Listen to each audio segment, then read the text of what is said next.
안녕하세요. 저는 차여성의학연구소 분당난임센터의 최동희입니다. 오늘은 임신을 준비하는 여성이나 난임치료 받는 분들에서 영양제 섭취에 대한 문의가 굉장히 많습니다. 그래서 궁금한 사항을 간단하게 말씀드리겠습니다.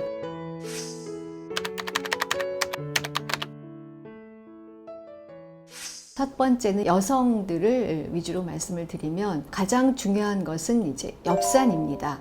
엽산은 비타민 B의 일종이고 콩이나 녹황색 채소, 시금치, 브로콜리, 아스파라거스 이런 것들이겠죠. 그리고 딸기, 오렌지 등 과일에 풍부하게 들어 있습니다. 그래서 평소에 시금치 나물이나 브로콜리 등을 반찬으로 잘 섭취하신다면 엽산을 충분히 드실 수가 있습니다. 엽산의 역할은 적혈구 형성에 중요하게 작용을 하고 세포 성장, 기능이 건강하게 유지되는 그런 역할을 합니다. 특히 임신 3개월 전부터는 엽산을 꾸준히 복용해야 임신되었을 때 아기의 신경 발달이 정상적으로 잘 이루어질 수 있다고 합니다. 또 DNA 손상을 방지하기 때문에 암 발생 위험을 감소시킨다는 보고도 있고, 그리고 요즘에 혈전이 중요하지 않습니까? 혈중의 호모시스테인 수치를 정상으로 유지를 시켜서 심혈관계 질환이나 뇌졸중 발생도 감소시킵니다. 그래서 하루에 권장하는 섭취량은 성인의 경우에 400 마이크로그램, 0.4mg이랑 같은 양입니다. 임신을 계획 중인 여성에서는 400 내지 800 마이크로그램까지도 복용하실 수가 있습니다. 두 번째로는 비타민 D입니다. 비타민 D는 비타민 중에서 햇빛을 받으면 피부에서 합성되는 비타민입니다. 비타민 D를 많이 함유하고 있는 식품에는 버섯이나 계란, 연어, 청어, 참치 같은 그런 생선 종류들이 많이 있습니다. 최근에 그 비타민 D는 우리 몸에 많은 유전자에 작용을 해서 여러 생리작용에 아주 중요한 역할을 하는 것으로 이제 알려져 있습니다. 특히 체외 수정을 받는 여성들에 있어서 혈중의 비타민 D가 낮은 경우에 임신율이 낮아진다라는 논문들이 여럿이 나와 있습니다. 그 논문 결과에 의하면 비타민 D는 난자와 자궁 내막에 모두 작용을 해서 임신 가능성을 증가시키고, 그뿐 아니고 이제 일단 임신이 되었을 때 임신 중독증이나 임신성 당뇨 같은 것의 위험도를 감소시킬 뿐 아니라 아기의 체중이 정상적으로 발달하는 데에도 큰 효과를 보인다고 합니다.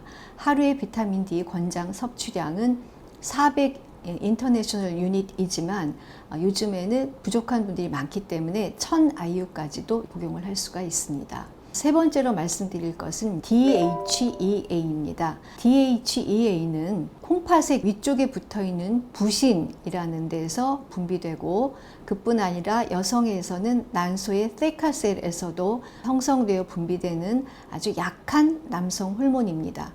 그런데 이 호르몬이 45세 이후가 되면 남성이나 여성에서 모두 그 분비가 감소하게 되고, 특히 이제 40세 이후에 난소 기능이 저하된 여성에서 체외 수정을 할 때 DHEA를 시도 한 6주 전부터 복용을 하게 될 때 난자가 포함이 되어 있는 그 난포의 형성 과정을 도와주기 때문에 난자의 수가 많아지고, 그리고 배란유도제에 대한 효과가 증진시켜서 임신율을 약간 증가시킨다는 그런 보고가 있기 때문에 저반응군에 있어서 많은 분들이 복용을 하고 있고, 그렇지만 약한 남성 호르몬이기 때문에 난자 채취 후에는 중단하는 분들도 많고, 임신 반응이 양성으로 나왔을 때는 즉시 중단을 하셔야 합니다.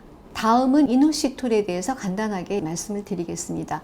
이노시톨은 사이클로헥산 육가 이제 알코올의 그런 구조를 가지고 있는데, 체내 그 대부분의 이노시톨은 마이오 이노시톨의 형태로 존재를 하고, 식품에는 통곡물, 메가, 견과류, 콩, 오렌지 이런 그 식품들이 있습니다.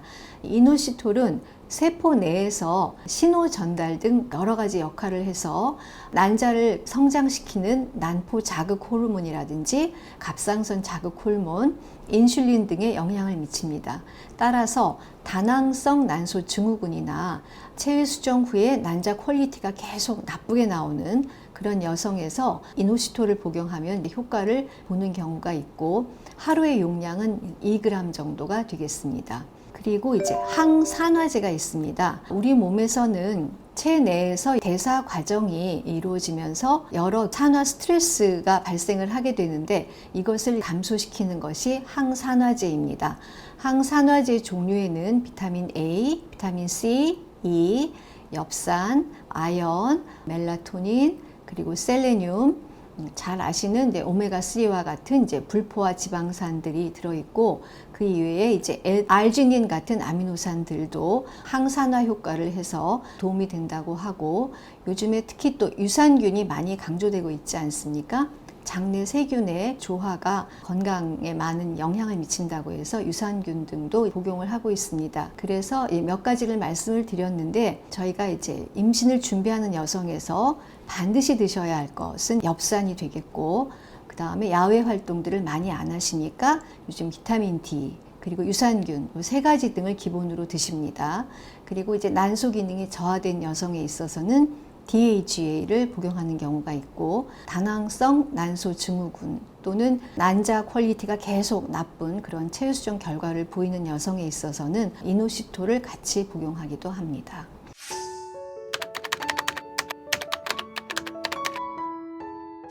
다음은 이제 생활 습관에 대해서 말씀을 드리겠는데 너무나 잘 아시는 체중 관리가 굉장히 중요합니다. 그래서 임신을 하는 데에는 지나친 저체중이나 과체중이 모두 좋지 않습니다. 그래서 체의 질량 지수가 20 내지 23 정도로 잘 유지하시는 것이 좋고 따라서 이제 식단은 고단백 식이를 굉장히 많이들 드시는 분들이 있는데 논문에 의하면 가장 좋은 것은 지중해 식단이라고 합니다.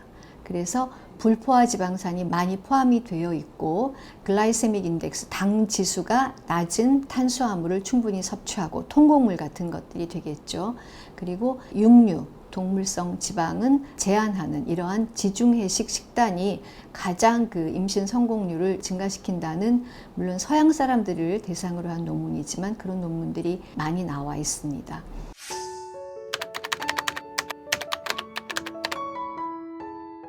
다음은 이제 기호품에 대해서 말씀을 드리겠습니다. 임신 준비하려고 하는데 커피를 끊어야 하나요? 아니면 직장 회식이 있는데 와인 마시면 안 되나요? 많이들 물어보십니다.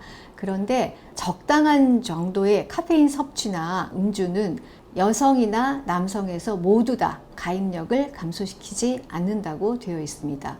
사실 요즘 논문들에 의하면 임신 중에도 아메리카노 한 잔 정도의 카페인은 아기한테 큰 문제를 일으키지 않는다고 하기 때문에 너무 미리 제한을 하실 필요는 없습니다.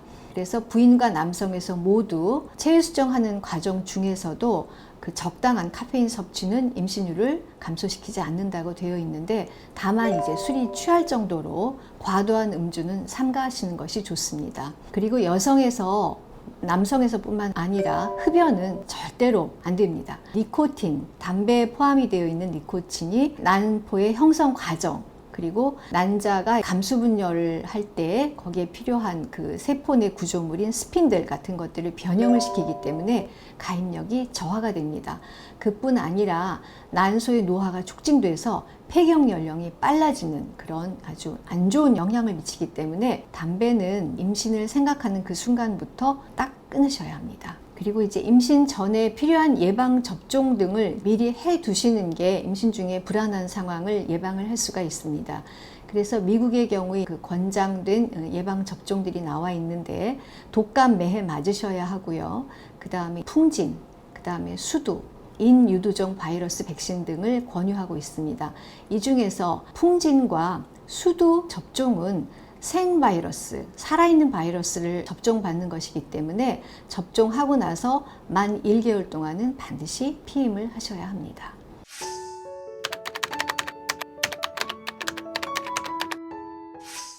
다음은 이제 남편 쪽에 대해서 좀 말씀을 드리겠습니다. 첫 번째로 말씀드릴 것은 이제 작업 환경에서 화학 물질에 자주 노출되는 분들이 있습니다. 화학 제품 아니면 페인트 이런 제조 공장에 근무하신다고 남편이 굉장히들 걱정을 하시는데 아주 그 농약을 고농도로 매일 살포하는 그런 정도의 노출 이외에 일반적인 직장에서의 작업 환경에서 화학 물질 노출은 남편 정자에 큰 문제를 일으키지 않는다고 알려져 있으니까 크게 걱정하지 않으셔도 됩니다. 그다음 남편들이 사회생활 하다 보니까 술을 많이 드시게 되는데 적당한 음주는 크게 문제를 일으키지 않지만 알코올리즘 정도 중독이 될 정도로 너무 자주 술을 마신다거나 너무 많이 드신다거나 하게 되면 정자의 수나 운동성이 모두 비정상적으로 될 가능성이 있으니까 자제하셔야 하고, 흡연은 특히 남성에서도 여성에서와 마찬가지로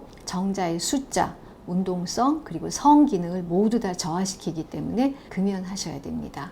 여성에서 이제 약물은 굉장히 예민한 문제인데 남편들도 임신을 준비할 때는 같이 드시는 약에 대해서 굉장히 걱정을 하는데, 실제로 남성에 있어서 정자 형성 과정에 문제를 일으키는 약물은 그리 많지가 않습니다.